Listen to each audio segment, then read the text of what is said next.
Os quiero dar la bienvenida a este debate en el marco del proyecto Aula entre el Instituto Regional de la Seguridad y Salud en el Trabajo de la Comunidad de Madrid y el Colegio de la Psicología de Madrid.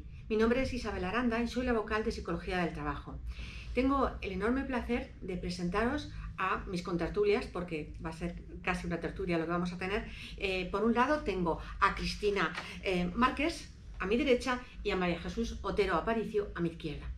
La idea es que vamos a hablar sobre gestión de la diversidad y la igualdad en organizaciones híbridas, un término muy actual que tiene que ver con esa presencialidad mixta, en remoto la presencia y en las oficinas. Vamos a ello. Muy bien, pues voy a empezar con Cristina. Voy a contaros algo de ella. Cristina es directora de selección de IBM para el sur de Europa y es graduada en Psicología por la Universidad Complutense de Madrid. Es colegiada en este colegio y coach de The Coaches Training Institute. Ha desarrollado toda su carrera profesional en el área de recursos humanos de IBM, ocupando posiciones de responsabilidad en formación, diversidad, desarrollo directivo y más recientemente en selección. Actualmente es la directora de selección para el suroeste de Europa y lidera en paralelo el área de prácticas y contratación de recién graduados para Europa, Oriente Medio y África. Y vamos a empezar con Cristina. Cuéntanos, Cristina, ¿qué nos vas a contar sobre gestión de la diversidad, la igualdad en organizaciones híbridas? Bueno, yo voy a contaros lo que estamos haciendo algunas empresas, los retos a los que nos enfrentamos, cómo ha evolucionado también el enfoque que se ha dado a la diversidad y bueno, cómo están cambiando los entornos de trabajo, que a su vez nos está llevando a un cambio en cómo entendemos la diversidad y cómo la abordamos. Pues adelante, Cristina. Primero quería hablar de cómo percibo que sí que hay un cambio una mayor importancia en cuanto a los esfuerzos que ponen las compañías en relación a la diversidad. Veo que hay muchísimos más eventos, formación, puestos de trabajo incluso relacionados con la diversidad, artículos, sesiones como esta que tenemos ahora mismo. Y eso yo creo que es un reflejo de la globalización, es decir, del hecho de que las empresas cada día somos más globales, recurrimos a talento global, ya no nos importa de dónde contratamos, la digitalización ha ayudado mucho, el hecho de que podamos contratar profesionales de cualquier parte del planeta y que además puedan trabajar en remoto, pues nos ha ayudado a crear empresas mucho más diversas y por tanto tenemos más responsabilidad para generar esos entornos inclusivos y diversos.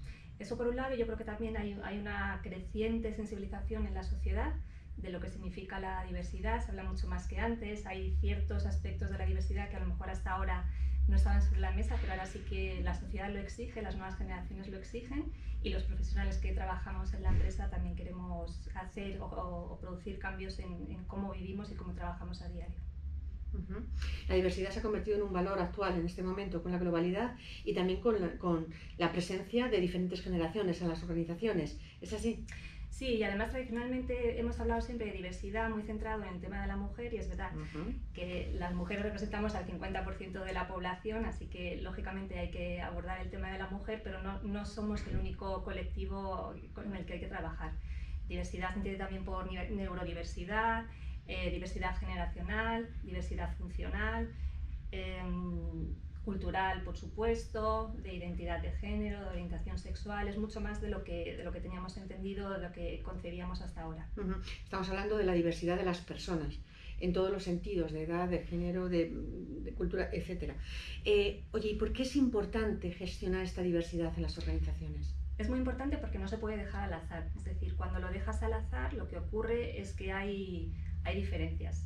Si lo miramos ahora mismo, pues en las organizaciones hay más hombres en puestos de responsabilidad.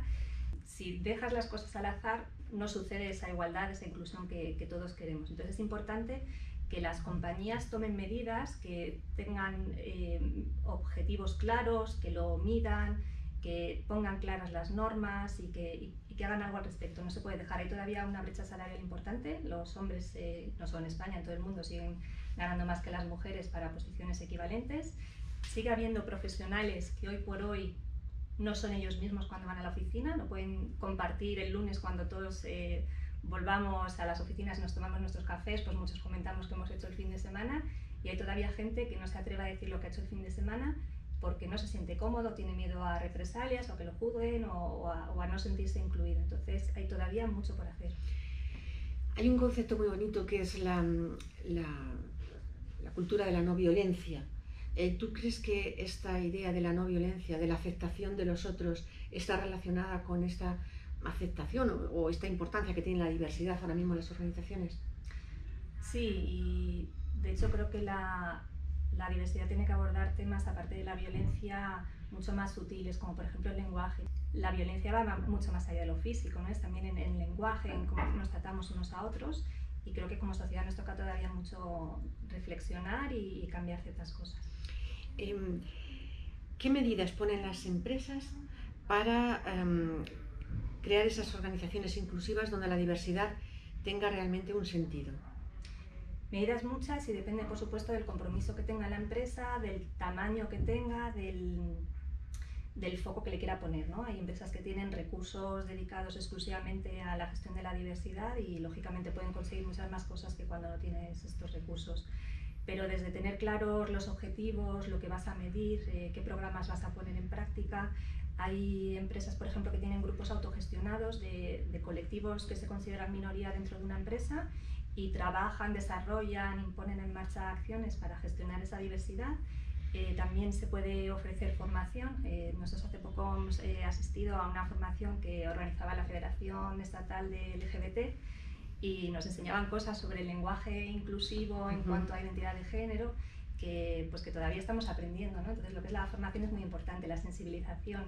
Igual, hace poco una compañera nos estuvo hablando, ella es autista, y nos estuvo contando qué es ser autista en el entorno de trabajo, el hecho de que hay compañeros nuestros que todavía siendo autistas no se atreven a compartirlo por miedo a los prejuicios, el cómo ellos son diferentes y qué podemos hacer nosotros para adaptarnos, para que se sientan incluidos. Por ejemplo, los programas de talento también tienen que estar abordados desde esa perspectiva de diversidad. Hoy en día muchas compañías tienen programas de talento específicos para mujeres y depende también de la sociedad en la que operen. Siempre hay que mirar la realidad del contexto en el que opera esa sociedad. Una pregunta. Si una organización quisiera tener unos indicadores, ¿no?, de su gestión de la diversidad, ¿cuáles podrían ser? Pues mira, me gusta mucho que me hagas esta pregunta porque uno de los retos a los que nos enfrentamos las empresas es precisamente la dificultad de medir.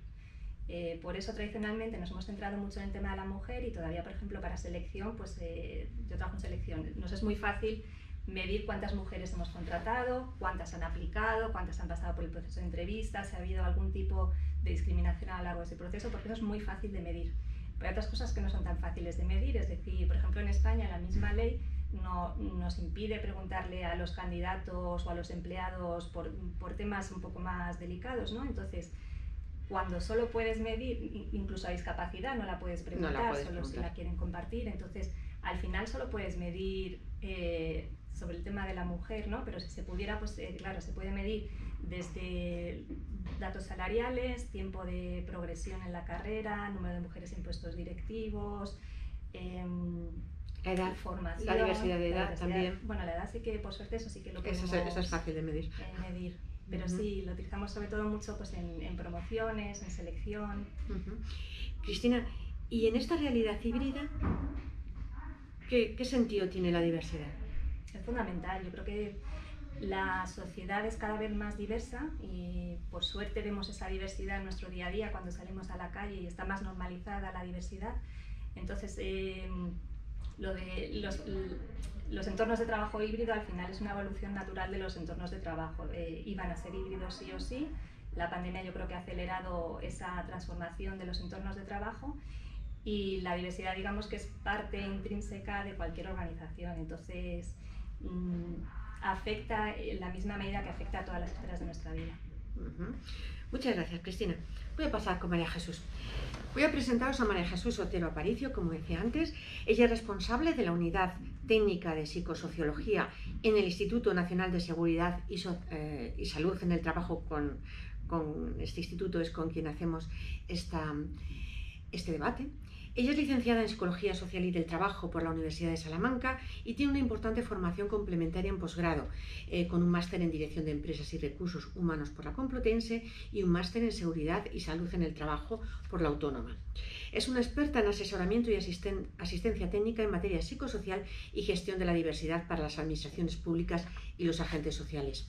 Tiene una dilatada experiencia como docente y la verdad es que ha trabajado en numerosas universidades, como la Universidad Internacional Menéndez Pelayo, la de Cantabria, la de Andalucía, la Politécnica de Leiria de Portugal y la especializada de las Américas en Panamá. También es autora de numerosas publicaciones en materia preventiva y de acciones de sensibilización a nivel nacional e internacional. Sus áreas de especialización son la psicosociología laboral, las nuevas formas de organización del trabajo y la gestión de la diversidad, teletrabajo, digitalización y desconexión digital.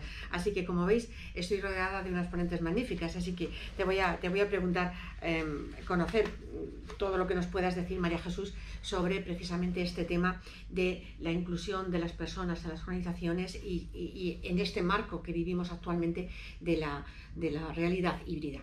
Cuéntanos. Muy bien, bueno, pues nada, un placer estar aquí con las dos.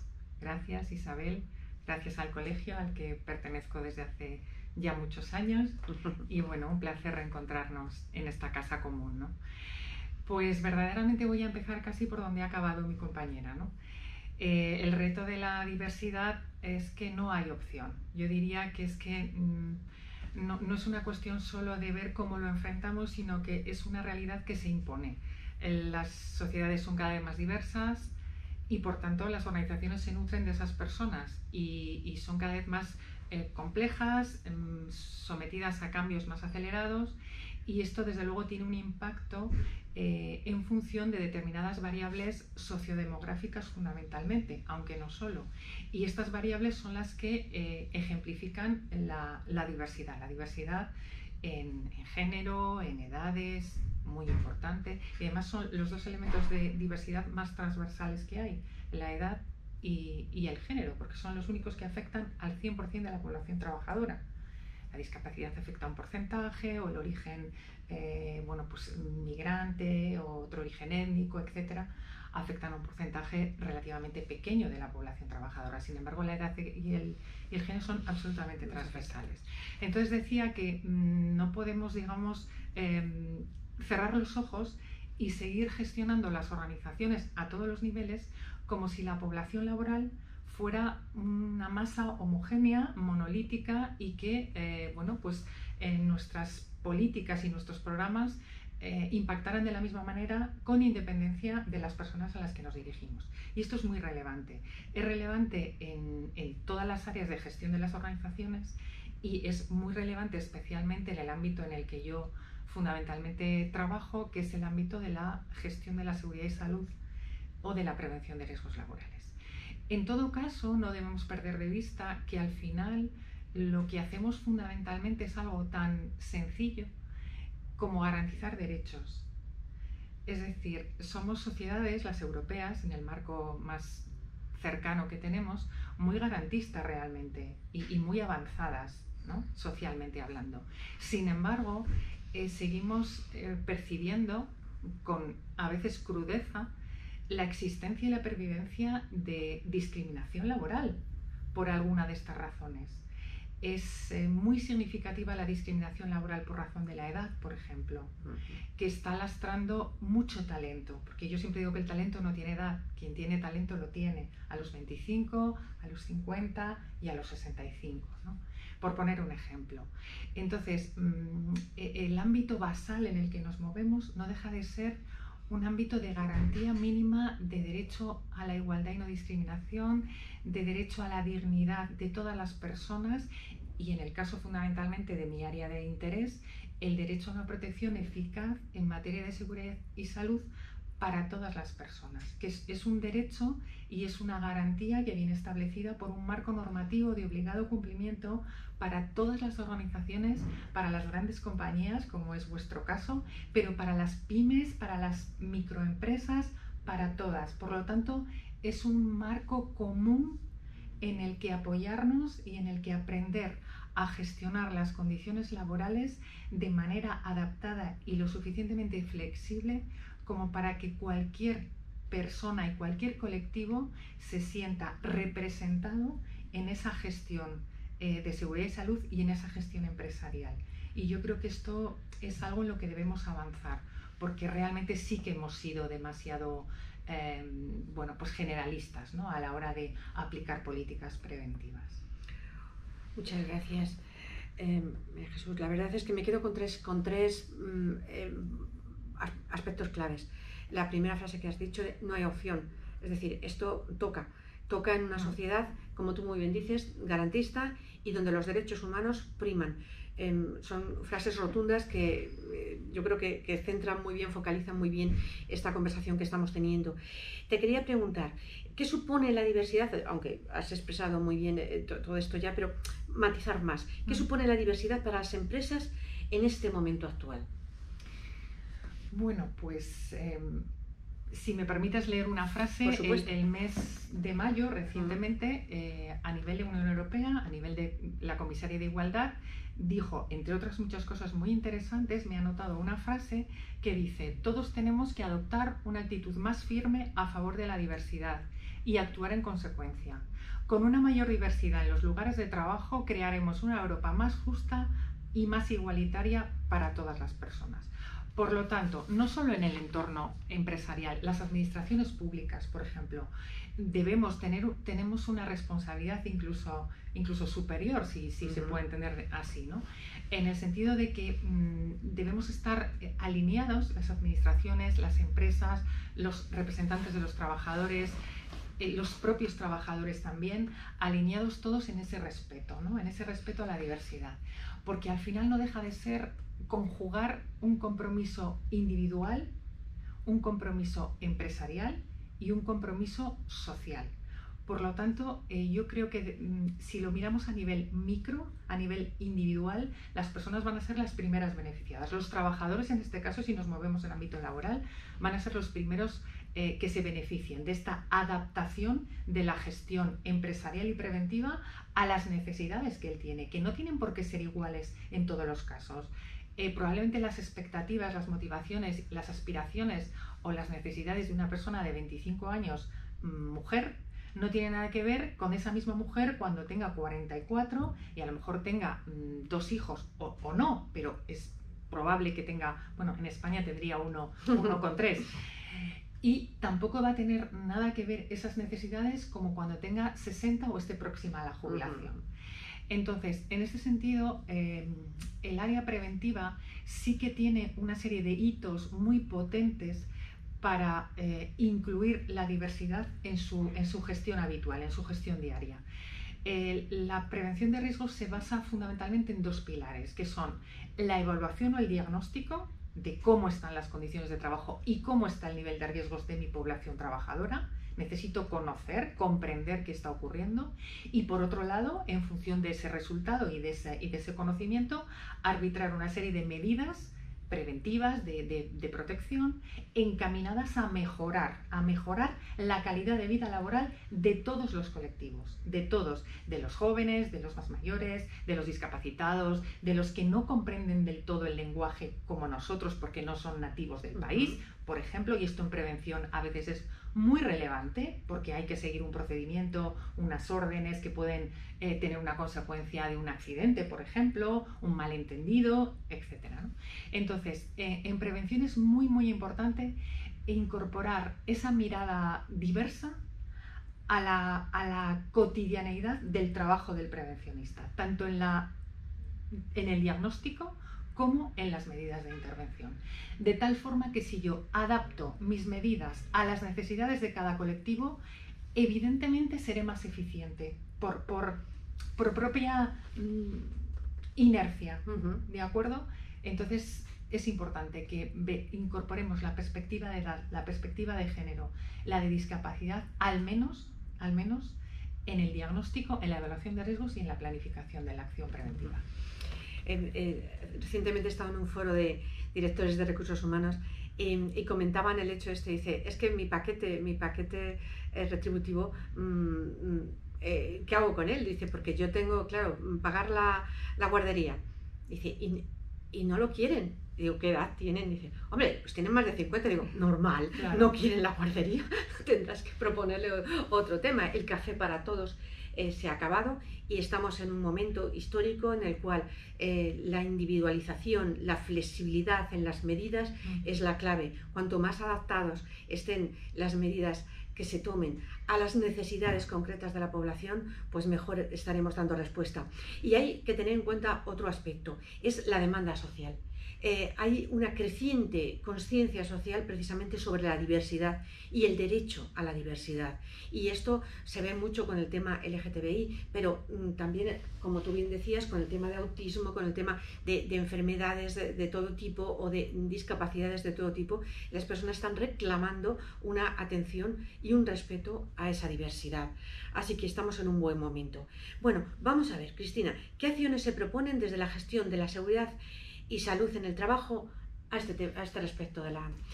Bueno, pues por concretar, porque es verdad que es un ámbito de gestión empresarial específico, que es el de la seguridad y salud. También es verdad que es un ámbito importante porque está reglamentado, es de los pocos ámbitos que están muy reglamentados. Serían cuestiones tan relativamente cercanas al trabajo diario de los responsables en prevención, como por ejemplo presentar indicadores y estadísticas de siniestralidad y de cualquier otro ámbito relacionado con la prevención, desagregados por edades, desagregados por género, insertando la discapacidad si la hubiera. Es decir, no considerar estas variables solo a nivel descriptivo, sino a nivel proactivo, integrarlas en las acciones que vas a proponer.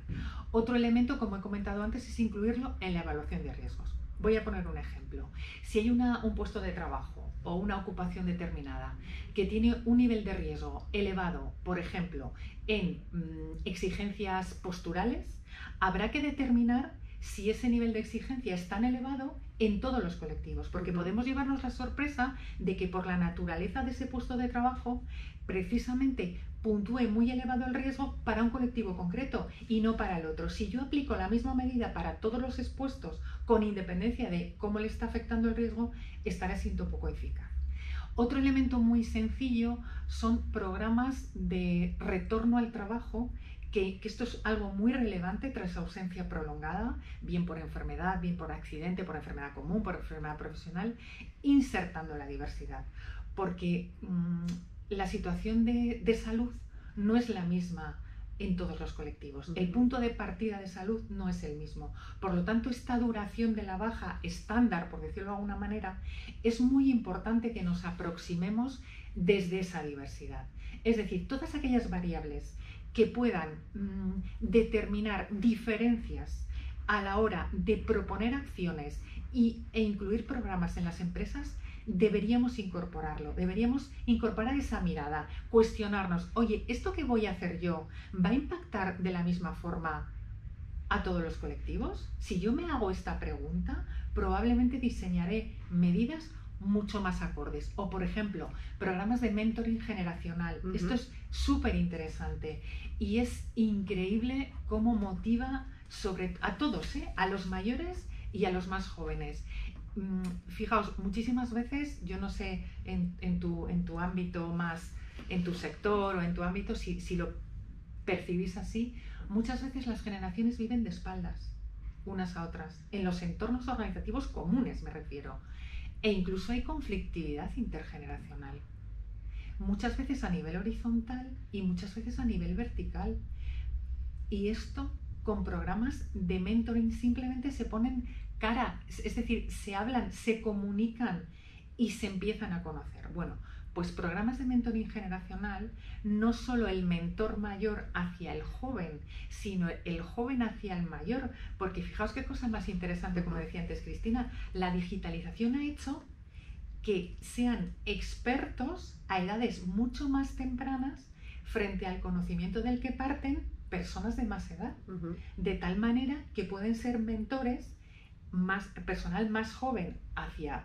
ámbitos más maduros y viceversa. Es solo un ejemplo, pero es un ejemplo muy interesante que están llevando a cabo algunas empresas con grandes éxitos para, diría, hasta para el compromiso común con la organización, ¿no? Porque al final no debemos perder de vista una cosa: la prevención es una obligación legal, y yo siempre digo que es una obligación moral también, pero es que es rentable, es que hacer prevención teniendo en cuenta los distintos colectivos es mucho más rentable. Es una cuestión de reputación, pero también de números, de cuenta de resultados. Si soy más eficiente, si soy más eficaz, la gente está mejor, la gente está más protegida, va a trabajar mejor, va a rendir más, y probablemente yo, disfrute de una población trabajadora más satisfecha, más integrada y más cohesionada. Y esto a veces marca la diferencia entre una empresa y otra. Yo quería haceros la pregunta de efectivamente cuáles son esas ventajas, pero es que realmente has ido hablando de reputación, de rendimiento, de eficiencia, de calidad de vida. Hay un aspecto que nos interesa especialmente en el marco de estas conversaciones que estamos teniendo, que es la salud psicológica. Con respecto, bueno, sé que lo has situado tú en el ámbito de la prevención, pero con respecto a la salud psicológica, Cristina, la pregunta os la voy a hacer a las dos, pero Cristina, ¿cuál sería tu mirada, esas ventajas que hay con respecto a la salud psicológica de los trabajadores, que a día de hoy, en finales del 2021, después de la pandemia, se ha convertido en una auténtica prioridad en las empresas? Para mí la salud psicológica asociada a la diversidad es que cada uno podamos ser nosotros mismos en nuestro entorno de trabajo, y hoy por hoy la realidad es que hay muchos profesionales que no se atreven a hablar de su realidad en una entrevista de trabajo, o cuando empiezan a trabajar en una empresa nueva, o en su día a día. Entonces, para mí, el hecho de que no podamos ser nosotros mismos, o el que no se nos considere como iguales, o el que no tengamos las mismas oportunidades que otros compañeros, tiene un impacto muy directo sobre la salud psicológica. ¿Cómo lo ves? Sí, bueno, quizá algo más operativo, más palpable. En la pandemia, la situación pandémica afectó a toda la población, evidentemente, y a toda la población trabajadora, pero no impactó igual a las mujeres que a los hombres. No impactó igual si tienes 2 niños, 3, bueno, si tienes hijos menores o si no los tienes. No impactó igual si tienes mayores o dependientes a tu cargo. Tampoco impactó igual si tienes alguna discapacidad o dependes de un cierto, digamos, tratamiento cotidiano que te obligue a desplazarte a un centro de salud o a donde sea, una rehabilitación. No impactó igual a las personas menores de 30 que a las personas de edades intermedias. ¿Qué quiero decir con esto? Que efectivamente, al final, la salud psicológica se compone de muchos elementos. No, es poliédrica y además es multifactorial. Faltaría más como las personas, ¿no?, que lo somos. Entonces, el tener establecidos cuantas menos, digamos, cortapisas o parapetos o barreras en tu lugar de trabajo, mucho mejor. Y cuanto más reconocido te veas, con independencia de cómo seas, en lo que aporta tu empresa, en lo que te ayuda tu empresa, en lo que te ofrece tu empresa, pues muchísimo mejor, ¿no? Y estoy de acuerdo, Isabel, la salud psicológica ha sido la gran damnificada, sin lugar a dudas, de esta pandemia, y lo veremos mucho más a medio y a largo plazo. Sin duda. Ahora empezaremos a recoger precisamente los efectos, ¿no? Porque entre que la persona es consciente del nivel de estrés que tiene o de cómo está, y sobre todo con la vuelta al trabajo, ¿no? Es decir, cómo la vuelta al trabajo va a activar o a incrementar esa sintomatología que ya podemos tener de estrés o de ansioso depresivo o simplemente de dificultad para manejarte en el día a día. La vuelta al trabajo supone ahora una tensión añadida, porque vuelta a los desplazamientos, vuelta al contacto personal, al cual ya casi nos habíamos deshabituado, es decir, el sobreestrés de la presencialidad, ahora a lo mejor incluso hay que combinarlo con el estrés del teletrabajo, es decir, son dos formas de actuar totalmente diferentes que tienes que manejar a la vez. En una misma semana tienes 3 o 4 días en la oficina y luego tienes otro día en tu casa. Es decir, ¿cómo te adaptas a esos ritmos? ¿Cómo te manejas ahí? Y claro, lo que tú dices, la diversidad es clave. Es decir, cada persona va a responder de una manera diferente a esto, ¿no? Es decir, aquí el factor psicológico va a tener un peso cada vez mayor. En ese sentido, estamos hablando de diversidad, de organizaciones híbridas y el concepto de salud psicológica. Hay una palabra que todavía no ha salido y que seguro que iba a salir en un momento u otro y ya la saco yo: el liderazgo. Es decir, ¿cómo engrana, cómo encaja es la manera de dirigir a las personas con esto? ¿Cómo lo veis? Cristina. Bueno, sobre el liderazgo me gustaría compartir una cosa, que es el modelo que tenemos actual de liderazgo, que es evidentemente masculino. Ajá. Y creo que tiene muchas implicaciones en todo lo que es la gestión de las empresas, es decir, desde quién resulta promocionado se hace en base a ese modelo de liderazgo masculino y en cómo se gestiona. Actualmente estamos gestionando los equipos desde nuestra dimensión más masculina y con características más masculinas, ¿no? Yo creo que la sociedad lo que necesita, y en particular las empresas, es un liderazgo más equilibrado, donde haya componentes masculinos y femeninos, independientemente de que los que lo ejerzan sean hombres o mujeres, ¿no? Es el tener en cuenta otras características del liderazgo, como la empatía, el pensar en los demás, la generosidad, la sensibilidad, que son cualidades a lo mejor más femeninas, que no necesariamente de las mujeres, pero sí más femeninas, que estén más integradas en la gestión de equipos. Creo que serían esas dos dimensiones. ¿Y con la realidad híbrida cómo encajaría eso? Igual, al final, el cómo gestionas equipos, tanto si lo haces en remoto como en persona, el que tengas un estilo de liderazgo integrado, en el que no predomine esa dimensión masculina, seguro que es beneficioso. Pues te hago la misma pregunta, María. Sí, cuéntame, ¿cómo ves tú la idea de las organizaciones, la presencialidad híbrida y el liderazgo, bueno, las organizaciones, su diversidad, ¿cómo lo ves tú? Bueno, a ver, el liderazgo es básico en cualquier elemento que tenga que ver con cualquier organización, no solo con la diversidad. Es decir, el compromiso de la dirección, esto que estudiábamos, casi ya ni me acuerdo, cuando incluso durante la formación universitaria, es que es una realidad palmaria. O sea, el compromiso de la dirección, el compromiso real, manifiesto, tangible, no solo en un documento o en un papel.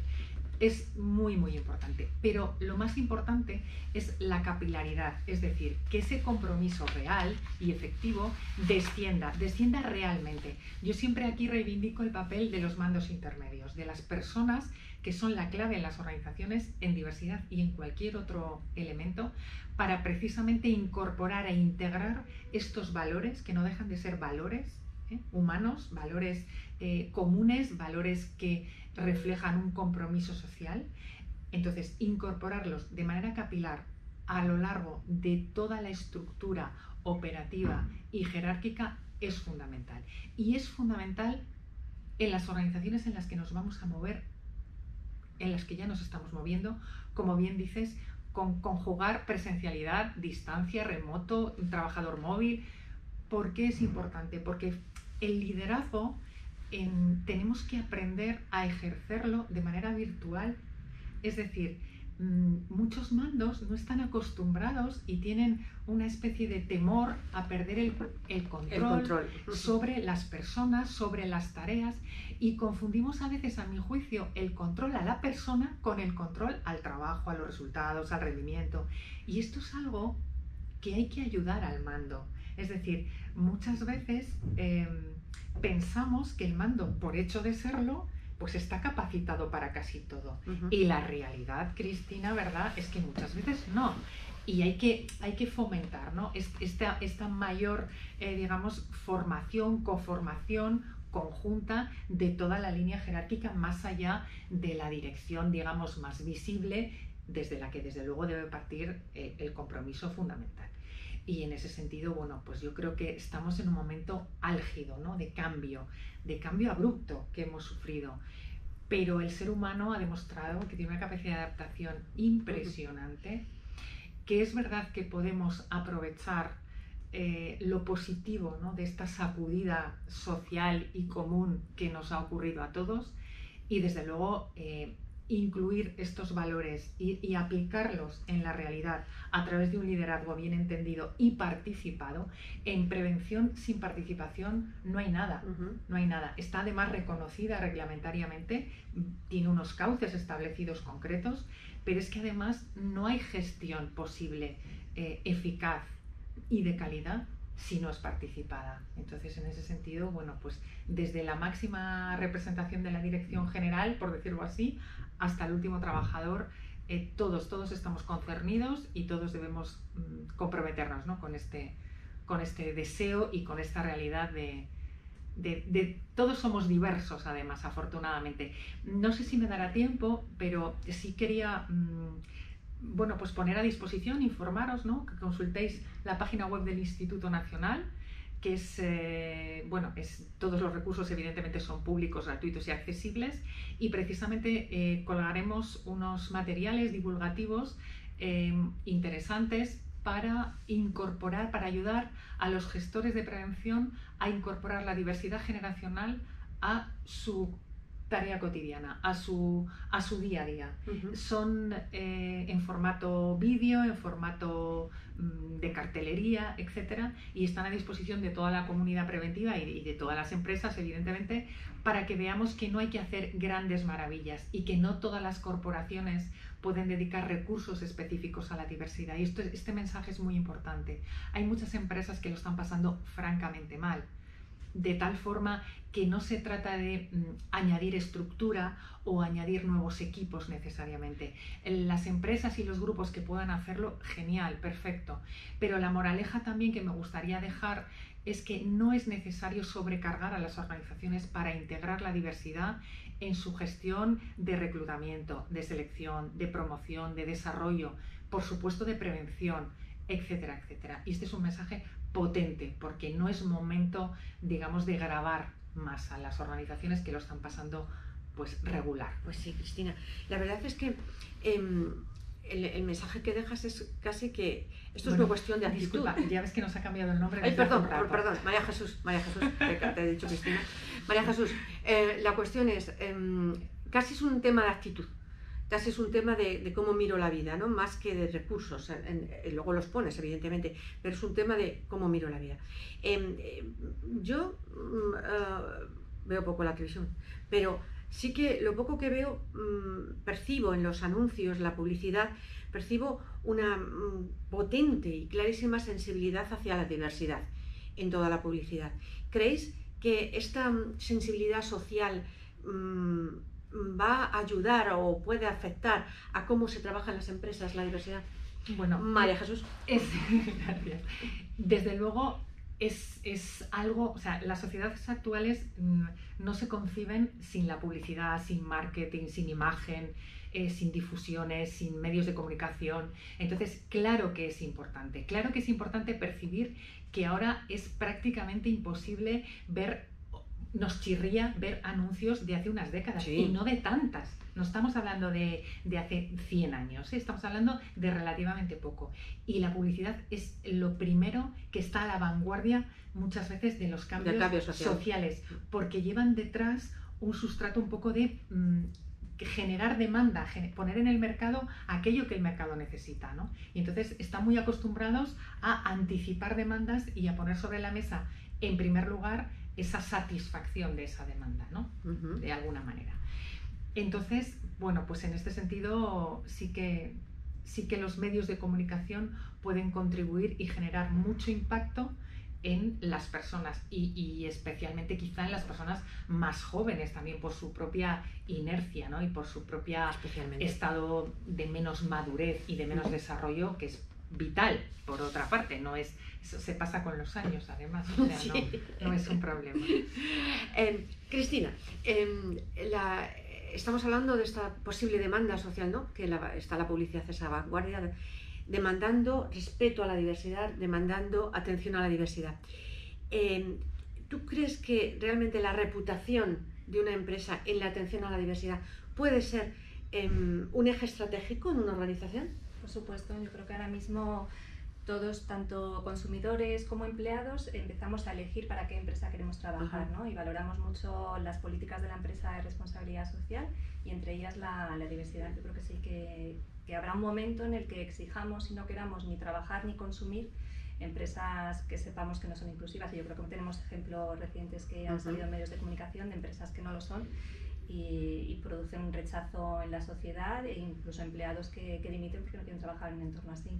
Así que yo creo que sí, lo que decís antes, que al final es lo que estamos viendo en los medios de comunicación, en las series, en las películas, en los anuncios, es un reflejo de los cambios sociales que se están produciendo y de las exigencias de la sociedad. Y es responsabilidad y obligación de las empresas, no solo con objetivos comerciales, sino como responsables de la sociedad, la responsabilidad que tienen en la sociedad en la que están ejerciendo. Una razón más para que las organizaciones se atiendan, ¿no? La reputación. Una pregunta. A raíz de esta idea de inclusión de la diversidad, y ya estamos viendo que realmente es interesante para una organización, que casi es una demanda y que casi es una exigencia desde prevención, ¿qué retos creéis que tiene ahora mismo las empresas con respecto a ello? Por cerrar un poco las ideas, ¿no? ¿Cuáles son los retos que las organizaciones ahora mismo tienen con respecto a la gestión de la diversidad? María Jesús. Bueno, pues la verdad es que partiendo de un ámbito ya avanzado de madurez cultural, de cultura empresarial, que nada tiene que ver de hace unas décadas, de cultura preventiva también muy asentada. La reglamentación es del año 95 y 97, la reglamentación general. Entonces, partiendo de esa base, lo que hay que hacer es llevarlo a la práctica. Solo comentaré una pequeña anécdota. Nadie diría de sí mismo que es racista o que discrimina por razón de lo que queráis. Se hizo en Europa 2 eurobarómetros acerca de la discriminación, uno en 2012 y otro en 2015. Han pasado unos años, pero bueno, es relativamente extrapolable. Lo que ocurrió es que toda Europa, esta Europa tan avanzada, los resultados eran, vamos, casi para echarte a temblar, porque había porcentajes extraordinariamente altos. Y el elemento que más discriminaba en el ámbito laboral era ser mayor de 55 años. Cuando digo que es el que más discriminaba, no recuerdo ahora el porcentaje, pero no penséis que estoy hablando de un 20%, estoy hablando de más de un 60% de la población laboral que contestaba a un cuestionario y reconocía que vivía, que percibía y que experimentaba discriminación laboral por razón de la edad en su organización, en Europa en 2012 y en 2015. Seguro que ahora más. Por lo tanto, te quiero decir que es que lo que hay que hacer es llevarlo a la práctica, pasar del deseo, de la política, del negro sobre blanco a la realidad. Y yo estoy deseando ver planes de formación con necesidades formativas diagnosticadas en función de colectivos diversos. Estoy deseando ver una planificación de carrera en función de colectivos diversos en las empresas. Estoy deseando ver el plan de prevención y la evaluación de riesgos y la planificación de la acción preventiva desagregada con incorporación de la diversidad. Es decir, cosas ya reales. Y estoy deseando ver indicadores que incluyan elementos de diversidad. Increíbles retos para una organización. Cristina, ¿puedes añadir alguno más? Sí, yo creo que al final las empresas son reflejo de la sociedad en la que operan y no son impermeables a los valores, los prejuicios que comentas que tenemos en la sociedad. Entonces, por muchas medidas que se pongan en práctica, al final si la sociedad en la que vivimos, nos relacionamos y existimos no cambia, pues es muy difícil, aunque establezcas normas claras, medidas y programas, que seas totalmente impermeable a esa cultura. Eso por un lado. Luego también lo que menciona María Jesús del tema de que todavía no estamos concienciados como profesionales. No me refiero a los equipos de recursos humanos o a los especialistas en diversidad, pero todavía hay muchos empleados en la empresa que no entienden por qué hay medidas específicas para gestionar la diversidad, no entienden por qué hay grupos de empleados LGBT que realizan acciones determinadas y que la empresa les presta un apoyo, no entienden la necesidad. Muchos no somos conscientes, todos tenemos prejuicios. El tema es más ser consciente de tus prejuicios, racionalizarlos, evaluarlos y modificarlos si procede, o por lo menos actuar sin que esos prejuicios influyan en la manera en la que te relacionas con otros. Y luego, para añadir algo así un poco novedoso, el tema de la tecnología en recursos humanos, que cada vez la vamos a utilizar más, sobre todo la inteligencia artificial aplicada a toma de decisiones, tanto de selección, de formación, de progresión profesional, incluso de remuneración en un futuro, está formada, entrenada por personas que a su vez tienen prejuicios como todos nosotros, es algo inherente al ser humano. Entonces sí que se ha observado y se empieza a observar, y cuanto más la usemos más lo veremos, que estos sistemas de inteligencia artificial tienen esos sesgos que tenemos los humanos, que los han entrenado y que los influyen en esa toma de decisiones. Entonces habrá que estar muy atentos a cómo utilizamos la tecnología aplicada a los recursos humanos, porque en general es para bien, pero hay que tener muy en cuenta esa dimensión ética de cómo la utilizamos. Genial, fenomenal, Cristina. Vamos a terminar con una pregunta, lógicamente, de futuro. ¿Cómo pensáis que va a ser la evolución en los próximos años, la evolución de la gestión de la diversidad? María Jesús. Bueno, pues creo que en el patrimonio de un buen profesional, casi se dedique a lo que se dedique en una empresa, tendrá que incorporar ese valor de diversidad en su desarrollo diario. Incluso los departamentos financieros tienen que entender muy bien que cuando hay una propuesta desde un departamento de diversidad, si lo hay, o desde prevención, y eso supone establecer una partida nueva presupuestaria para solventar, mitigar esos elementos de vulnerabilidad que pudieran caracterizar a unos colectivos frente a otros, que esto no se vea como un coste o como un coste innecesario, sino que se vea como un avance y desde luego algo positivo y una inversión para esa empresa. Hay cada vez más datos que indican que una empresa diversa es más rentable, por supuesto, pero además es más creativa, favorece la innovación, favorece la cohesión. Y toma decisiones. Los equipos son mucho más productivos y por lo tanto piensan mejor, trabajan mejor, producen mejor para ellos mismos y para la compañía, y esto es muy importante. Por lo tanto, yo creo que lo que hay que hacer es sensibilizar de una vez por todas y hablar en términos a veces más operativos e incluso más de cuenta de resultados, porque muchas veces nuestros interlocutores están acostumbrados a hablar en esos términos y tenemos que equiparar nuestro discurso, trascender la parte, digamos, conceptual, emocional, social de nuestro discurso, traducirlo e incorporarlo con indicadores y elementos más tangibles, de manera que una empresa, un empresario en sentido genérico, vea que precisamente si lo hace, no solo está contribuyendo a sus resultados, sino que además algo muy importante, que es a ese compromiso social que es tan importante hoy día en las empresas. Hoy día una empresa no se entiende si no tiene una parte de su ADN dedicada al compromiso social, bien sea ambiental, de diversidad, etcétera, etcétera. Los famosos Objetivos de Desarrollo Sostenible, bueno, pues es una oportunidad única de contribuir al objetivo 3, bienestar para todas las edades, al objetivo 5, integración del género e igualdad, y al objetivo 8, que es, bueno, pues efectivamente tener un empleo de calidad y sostenible para todos los grupos, ¿no? Así que el reto es creernos que esto es positivo y es rentable para todos. Muchas gracias, Cristina. Perdona, María Jesús, perdón. Ahora sí, Cristina. Vamos, Cristina, ¿cómo crees tú que va a ser esa evolución en los próximos años? Bueno, yo espero que en unos años los equipos que se dedican a la diversidad tengan mucho menos trabajo que ahora, es decir, que no tengan que trabajar en esa brecha salarial o no tengan que esforzarse tanto en conseguir que haya representación equitativa de hombres y mujeres en puestos de responsabilidad y demás. Espero que en un futuro trabajemos en entornos que sean inclusivos, diversos, mucho más coloridos de lo que son ahora. Creo que habrá mucha más migración, entonces también habrá mucha más diversidad cultural en nuestros entornos de trabajo, y espero que los profesionales que se dedican a la diversidad pues se dediquen a aquellas necesidades puntuales, pues profesionales con necesidades funcionales o sensibilización, formación, pero que no haya tanto trabajo como tenemos ahora, que la realidad es que no hay diversidad, no hay inclusión absoluta, y hay mucho trabajo por hacer, pero confío en que el futuro es positivo. Gracias, Cristina.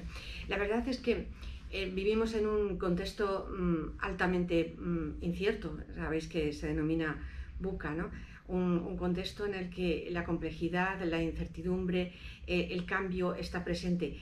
Las organizaciones hoy en día más que nunca, y sobre todo un factor, una palabra que no ha aparecido aún, ¿no?, que es la velocidad. Las organizaciones se tienen que adaptar a una velocidad absolutamente inusitada a ese cambio, a ese mundo tan incierto, ¿no? Cuanto más se aprovecha la variación de las personas, esa diversidad, más capacidad de adaptación tiene la organización, porque tiene miradas múltiples, poliédricas, para analizar y actuar ante esa decisión.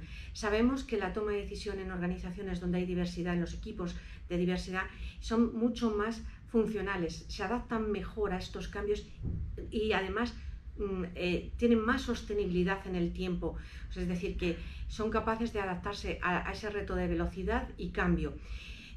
Son también dos buenas razones a tener en cuenta, aparte de todas las que han comentado tanto María Jesús como Cristina, sobre la necesidad de que las organizaciones tengan la diversidad como un factor estratégico en su ADN, en su forma de actuar. Me gustaría quedarme con unas palabras que citó al principio Cristina, además, que es: no queda otra, no hay más remedio, y además esto tiene que ver con los derechos humanos. Muchas gracias por vuestra atención.